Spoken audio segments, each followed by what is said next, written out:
इस बार वो तय कर चुकी थी कि जैसा उसके साथ हुआ था वैसा ही अब वो अपने पति के साथ करेगी। अपने पति के जन्मदिन पर उसे सरप्राइज देने के लिए वो विदेश से वापस आई, लेकिन घर पहुंचते ही उसने देखा कि उसके पति की बचपन की लड़की दोस्त उसके पति की शर्ट पहनकर आराम से घूम रही थी। पति ने सफाई दी कि वो अपना नाइट सूट लाना भूल गई थी, इसलिए उसने अपनी शर्ट दे दी। ये सब देखकर महिला को अपने पिछले जन्म की याद आ गई। पिछले जन्म में भी यही लड़की हमेशा उसके पति के बेहद करीब रहती थी। पति कभी भी दोनों के रिश्ते की कोई सीमा तय नहीं करता था। जन्मदिन की पार्टी में उस लड़की ने सबके सामने कहा कि वो बचपन से उसके साथ है और उसके शरीर का एक एक निशान तक जानती है। जब पत्नी ने इसका विरोध किया तो पति ने उसे ही गलत ठहराया, सबके सामने थप्पड़ मारा और अपनी दोस्त से माफी मांगने के लिए मजबूर किया।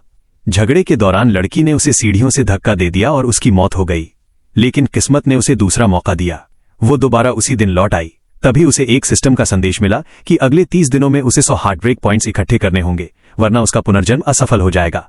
उसने फैसला कर लिया कि इस बार दर्द वो नहीं सहेगी, बल्कि अपने पति को वही दर्द महसूस कराएगी। पति और उसकी दोस्त के जाते ही उसने जन्मदिन का केक फेंक दिया और अपने बचपन के पुरुष मित्र को फोन करके तुरंत पार्टी में बुला लिया। शाम को वो खूबसूरती से तैयार होकर अपने पुरुष मित्र का हाथ पकड़कर पार्टी में पहुंची। ये देखकर पति के होश उड़ गए। पार्टी में ट्रूथ एंड डेयर खेला गया। पति की लड़की दोस्त ने फिर सबके सामने उसके निजी राज खोलकर पत्नी को नीचा दिखाने की कोशिश की। तभी महिला के पुरुष मित्र ने मुस्कुराकर कहा कि उसे भी महिला की सारी बॉडी मेजरमेंट्स पता है। ये सुनते ही पति अपना गुस्सा नहीं रोक पाया और गिलास जमीन पर पटक दिया।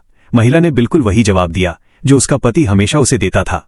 उसने कहा कि वो सिर्फ उसका पुरुष मित्र है और दोनों मजाक कर रहे हैं। पति बोला कि कोई आदमी बेस्ट फ्रेंड कैसे हो सकता है। महिला ने जवाब दिया कि अगर उसकी लड़की दोस्त सिर्फ दोस्त हो सकती है तो उसका पुरुष मित्र भी सिर्फ दोस्त ही है। इसके बाद पुरुष मित्र ने जानबूझकर दुखी होने का नाटक किया।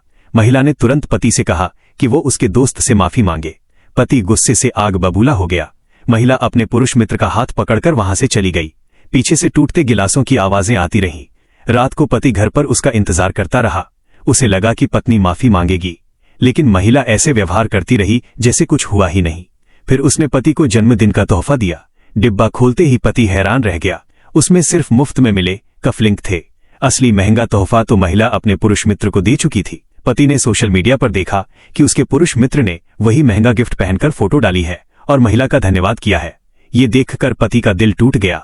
उसने पूछा कि क्या वो सिर्फ मुफ्त का गिफ्ट पाने लायक है।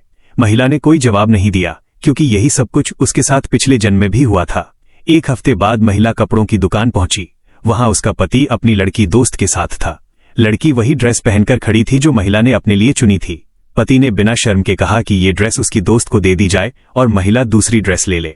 तभी लड़की जानबूझकर पति की बाहों में गिर गई और उसके सामने प्यार जताने लगी। उसी समय महिला का पुरुष मित्र बाहर आया। उसने वही महंगा सूट पहन रखा था जो कभी महिला ने अपने पति के लिए खरीदा था। फिर महिला ने एक गिफ्ट बॉक्स निकाला। उसे देखकर पति के पैरों तले जमीन खिसक गई। बॉक्स में वही महंगी घड़ी थी जो शादी के दिन महिला ने अपने पति को अपने हाथों से पहनाई थी। अब वही घड़ी उसके पुरुष मित्र के हाथ में थी। पहली बार पति को वही दर्द महसूस हुआ जो उसने अपनी पत्नी को सालों तक दिया था।